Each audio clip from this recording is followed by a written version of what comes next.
Good afternoon, guys! Happy Thursday! Thursday na. Hala, bukas Friday na.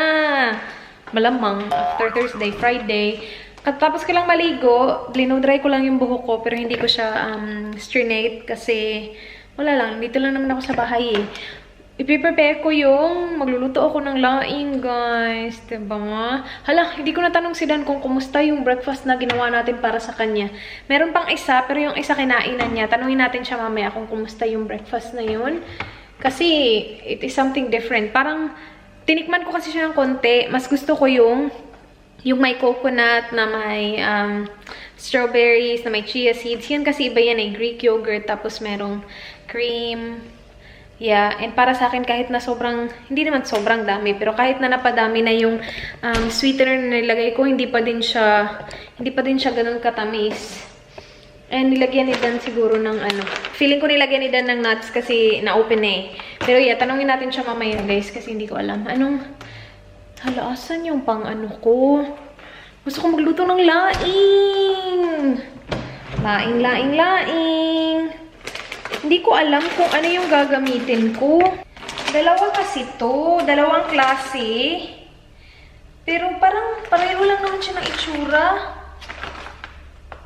Hindi, parang mas parang mas fresh tingnan ito, no? Ito, siya. Pareho silang dried, ha? Dried taro leaves. And pareho silang product of the Philippines. Ito watermelon yung brand niya. Ito si Mickey's. Yeah, ingredients niya, fresh taro leaves. Ito. Ingredient, dried taro leaves. Ha? Ano ba ito? Bakit niyo ako pinahihirapan? Mas maganda yung packaging nitong isa, yung kay Mickey's. Pero sino mas marami? Hindi ko na alam kung ano eh. Kung magkano to. Ito mas marami. 114 grams. Ito 100 grams lang. And hindi ko naman siya dadamihan. Though bumili ako ng tigda dalawa. So, meron akong 4 na packs dito. Kaya lang, hindi naman kakain ito si Dan. Nung nag-crave nga ako nito, sabi niya, pakita ng picture. Tagal ko na nag-crave nito, guys. Tapos biglang nawawala. Kasi kapag busog ako, hindi na ako nag-crave ng ibang pagkain. Tapos kapag nagutom ako, bumabalik na naman. Gusto ko na naman ng ganito. So, matagal na ako nag-crave nito. Kaya lang ngayon ko palang siya lulutuin. Anyway, nung nag-crave ako nito, sabi ni Dan, patingin ng picture. Pagtingin sa picture. Ano ba yan? Kasi diba, yung picture ng mga laing, hindi naman siya ganun ka-appetizing tingnan. So, sabi niya, saan tayo? Kasi Friday yun eh. Nung sinabi ko sa kanya, Friday ng gabi. Sabi niya, saan tayo? Sa Lupalop ng Adeline, makakakuha na taro leaves sa Friday ng gabi. So, hindi kami nakabili ng Friday na yun. Pero, ngayon na meron na, hindi ko naman alam kung anong gagamitin. Yung gagamitin ko na lang is itong dalawa. Tapos next time, yung gagamitan ko ito. Kasi gusto ko sana i-mix ito at saka ito. Kaya lang, paano ko malalaman kung saan sa kanila yung okay, diba? So, ito na lang muna. Manood-nood nga muna ako ng YouTube.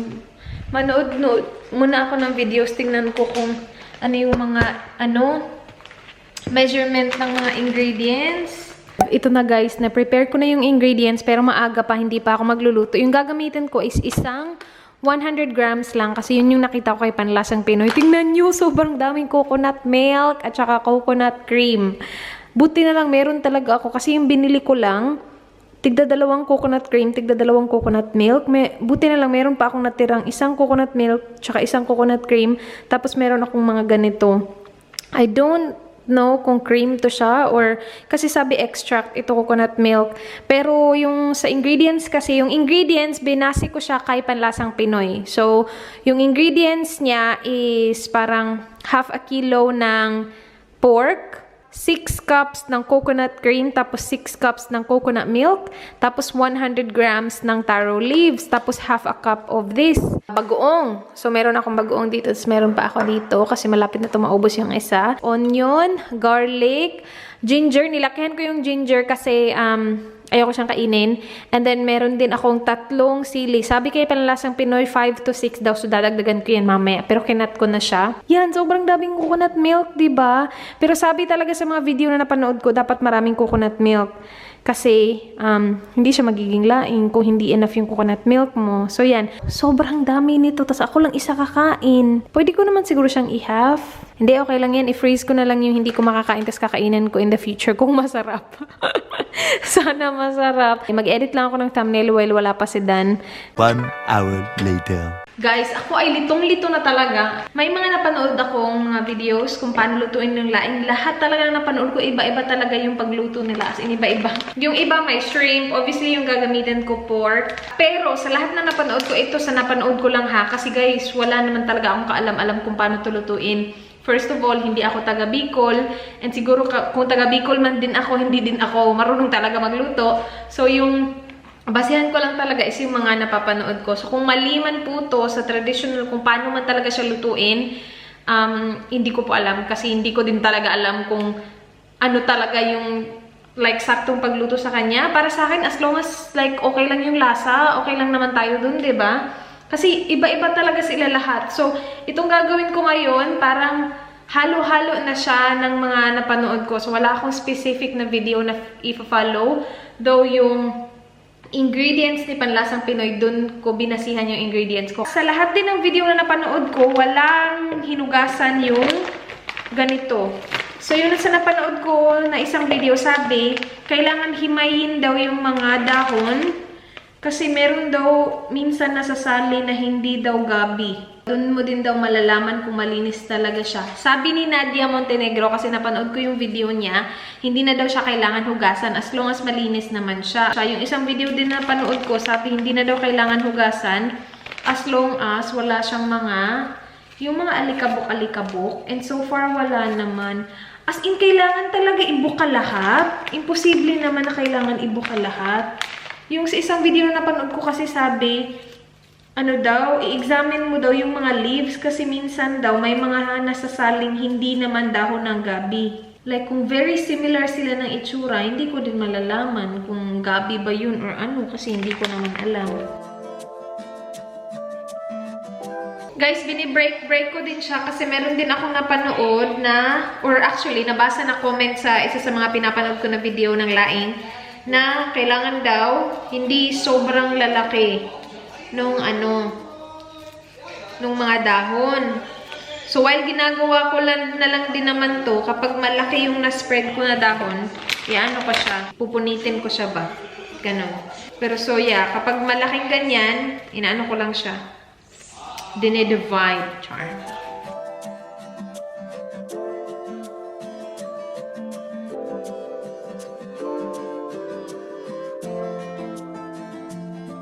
So, inisa-isa ko talaga siya, no? And I think worth it siya gawin kung may time kayo. Kasi meron akong mga nakitang may mga spider webs. Hindi ko sure kung spider webs talaga siya, pero may mga webs. Majority naman malinis.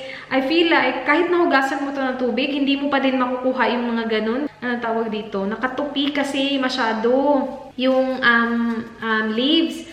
So, nakukuha mo lang siya kapag inopen mo talaga siya, kapag inisa-isa mo talaga siya. And yun yung ginawa ko, and I think it's worth it kasi may mga less than 5 lang naman. Yung isa parang merong nakadikit na parang lupa ng konti, tapos yung isa nga yung may web, tapos yung iba parang medyo maraming mga alikabok-alikabok nung pag-open ko na. Pero majority naman malinis. And yan na.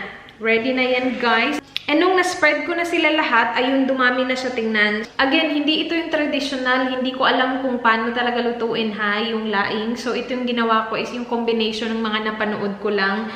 Kung may mga suggestions man kayo na para mas mapadali ang ating trabaho, let us know in the description box. Gawin nating informative ang comment section, not negative. Now, yung kay Panlasang Pinoy, marami siyang versions eh. Pero yung napanood ko sa kanya is wala siyang ginisa. Pero ang dami kong napanood na ginisa nila, guys. And meron din ako nabasa sa comment, sabi, mas maganda kapag igisa siya para magkahalo-halo talaga yung mga flavor ng mga spices sa pork. Tapos mamaya na ilagay yung gata. So, yun yung gagawin ko ha. Igigisa ko lang siya. Okay.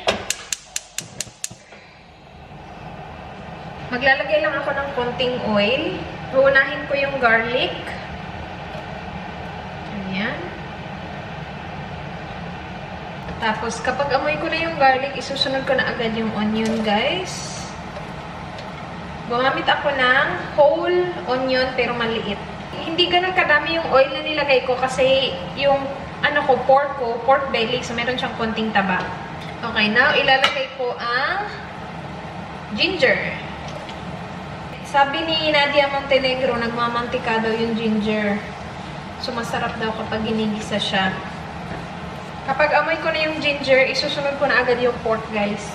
Yan, guys. Now, ilalagay ko na yung ating pork. Yan.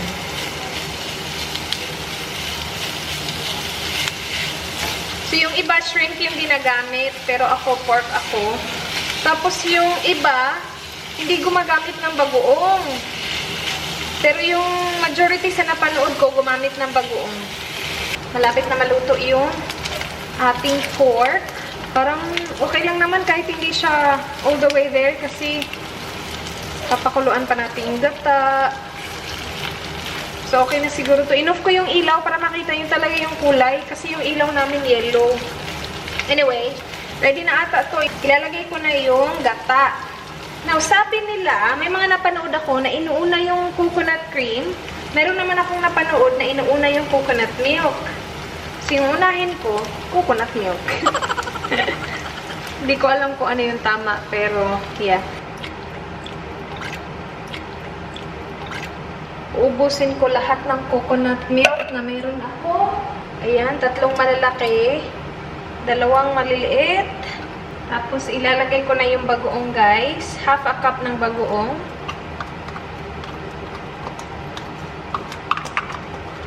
Ayan, hinahalo-halo ko lang siya para mahalo yung shrimp paste or yung bagoong natin. Kasi mamaya hindi na daw pwede haluin, guys, kapag meron na yung taro leaves. Pero may nabasa naman ako sa comment, sabi, wala daw kinalaman yung paghalo sa mapait na gabi. Nasa leaves daw talaga yan. So, hindi ko alam. Pero kung kaya ko siyang hindi haluin, hindi ko siya haluin. So, hindi pa siya nagbo-boil, pero ilalagay ko na to, guys. This is it, our taro leaves. Ilalagay ko na siya.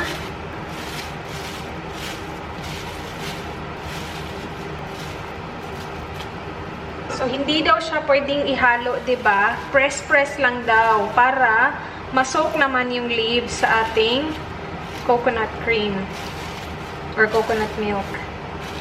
So, press-press lang, walang halo. Pero yung mga nakita ko, may mga video naman, guys, na inahalo-halo nila. So, hindi ko din talaga alam. Ayan. Ayan, hintayin lang natin na kumulo yung ating gata with the leaves. Ganito na yung itsura niya, guys. Siguro mga 10 minutes na yan dyan. Nakalimutan ko mag-ilagay yung sili. So, ilalagay ko siya. Hindi ko pa din siya hinalo talaga.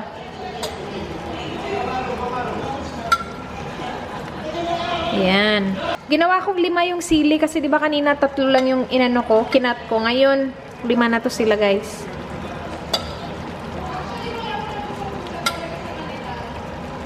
Guys, ganito na yung itsura ng laing natin. Hindi ko pa siya dinagdagan ng gata. Ganyan pa din siya. Mga 25 minutes na to dito. And wala pa eh. Ang dami pang gata eh. Yung ginagawa ko pala sa kanya kasi dumidikit yung pork sa ilalim. Ginaganyan ko siya paminsan-minsan. Ganon. So, hindi ko siya hinahalo. Bali, inaano ko lang yung ilalim ba kasi baka may dumikit na pork. So, ginaganyan ko siya paminsan-minsan, guys. Hindi naman yan halo, diba? And tinikman ko siya, yung sabaw niya, okay na siya. Kaya lang, hindi ito yung napanood ko. Yung sa mga napanood ko, nag-a-add talaga sila ng more gata pa. So, hintayin ko pa yan siguro na ma-soak ng leaves yung gata. Guys, i-on ko na yung ilaw ha, kasi medyo madilim. Okay lang ba? Anyway, ganyan na yung itsura niya, guys. Maglalagay na ako ng coconut cream. Kasi, dumidikit-dikit na talaga siya sa ilalim. Parang, nauubos na yung ating, see? Kita niyo yan? See? Naubos na siya. So, maglagay tayo ng isang can na muna ng coconut cream, yung malaking can. Ayan. Tinikman ko din yung dahon niya kanina. And, okay na naman. Luto na naman siya. Ayan. So, ganon-ganonin lang natin sa gilid. Hindi naman halo to, diba? Halo ba to? Para naman incorporate ng maayos yung bago natin nilagay. Natikman ko na naman yung dahon niya kanina and hindi siya makatay sa dila. May anghang siya kasi syempre, naglagay tayo ng 5 sili tapos Naglagay din ako ng bagoong, guys. Yung bagoong na nilagay ko, spicy kasi yun. So, paano na to? Hindi ko talaga to siya hahaluin. May ganyan mga puti-puti. Ganon-ganonin ko naman sa gilid. Para hindi dumikit. Guys, luto na to, guys. Pero alam nyo ba, may mga natitira pang coconut cream. Meron pang dalawa. Oh, sana hindi ko siya inopen. Inopen ko kasi lahat. Buti na lang itong dalawang malilit, hindi ko inopen. Pero okay na to eh. Kanina pa to dito. Siguro mag-iisang oras na ako ditong papakulo sa kanya. And okay na yan siya. Tinkman ko na din yung pork, sobrang tender na. Tapos yung leaves niya, sobrang lambot na talaga ng leaves. And tamang-tama na din yung niya, yung anghang niya. Nagdagdag pa ako ng isa pang sili. So 6 lahat ng red chili na nandyan, guys. And may anghang pa galing sa bagoong. Alam ko yung iba sobrang gusto nung sobrang anghang talaga. Pero ako, gusto ko yung maanghang pero hindi naman sobra. Pero yung luto na yan. Guys, okay na to. So, kakain na tayo. Kasi magsi-7 na. Pero alam nyo ba, si Dan wala pa din. Busy siya talaga sa work, guys. May trabaho pa. Kain tayo. Hindi ko na siya hihintayin kasi hindi din naman to kakain ito eh. Kain tayo, guys. Laing! Kain na tayo, guys. Si Danny Boy wala pa din. Magsi-7 na talaga do. Pero mauna na ako kasi hindi din naman siya kakain ito eh. So mamaya, after ko kumain, i-prepare natin yung dinner niya para pagdating niya sa bahay, kain na agad siya, di ba? Pero try natin with rice. So yan, merong pork, taro leaves. Sarap nito. Tinry ko siya kanina.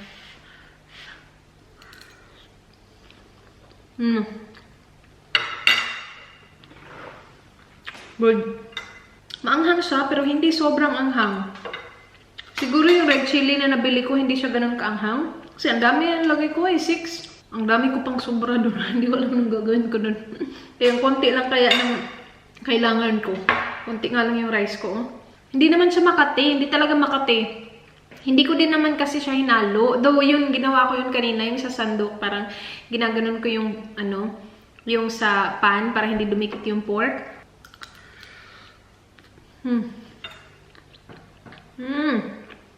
At least na-satisfy yung craving ko, diba?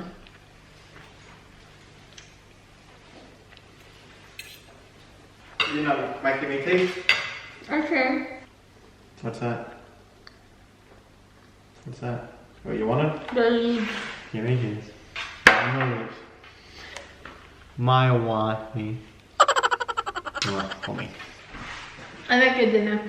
Okay. Do you want steak? I'm not yet. I'm not yet. Well, how is that breakfast? Good. It's really good. Is it good, or do you like the coconut better? Now that better. I have to know. You like that better? Yeah. Is it sweet? No, oh, it's good. A bit some nuts in it makes it even more. Oh, okay, that's good. Yeah, that was good. Yeah, you have one more for tomorrow. I can just season your steak and put it in the air fryer while I'm eating. No. Come on now. That's alright. Finish it. I'll finish this and then I'll cook you dinner. No, not that's not. Do you wanna try this? No, that's good. Guys, ayan na. Ang daming natira. Sobrang konti lang yung nakain ko. Ito, dadalhin ko to sa bahay ng mga girls kapag nag-invite sila.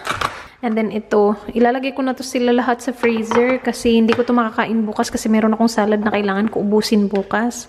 Kasi bukas na siya mag-expire. So yan. Tsaka meron pa dito. Kinonti ko lang yung iba kasi kapag kinuha ko na sila sa freezer, wala nang balikan yun. So ito pang isang kainan. Iyan pang isang kainan. Konti nga lang. Siguro half lang nito yung akin. Yeah, ganyan. So, ito yung marami. Takpan lang natin to. Lagay natin sa freezer. Si Don, ayaw pa kumain eh. Busog pa daw siya. Late na busog pa daw siya. Panonood kami guys ng Money Heist. I think malapit na namin matapos yung season 1. Tingnan nyo to si Dan. Siya yung gumawa ng lunch niya para bukas. So, di ba ang galing na niya? Siya gumawa niyan. Sabi ko ako gagawa. Sabi niya, siya daw. Para matuto daw siya. O, di ba? And, siya din nag-decide ng ano na yan. Paulit-ulit, pero yan yung gusto niya eh. So, wala tayong magawa. Ilagay ko lang siya sa baunan. Kasi kanina pa to nakaset dito. So, okay na siya. Ito yung lunch niya bukas. Ito din yung lunch niya ngayon. Yan din yung lunch niya ngayon. Agoy. Ayan. Ready na. Naliligo lang siya. Kagagaling lang takbo. And then, manonood na kami ng Money Heist. Late na guys. Kakatapos lang namin manood. Season 2 na kami. Pero episode 1 pa. So, yun. Hindi na kami nagdagdag kasi mahaba-haba na guys. Maaga pa sila bukas. So, yun na yung vlog. Sana guys nagustuhan nyo. Please like this video kung nagustuhan nyo. Please subscribe if you haven't already. I hope to see you guys soon. Be good. Good night. Bye.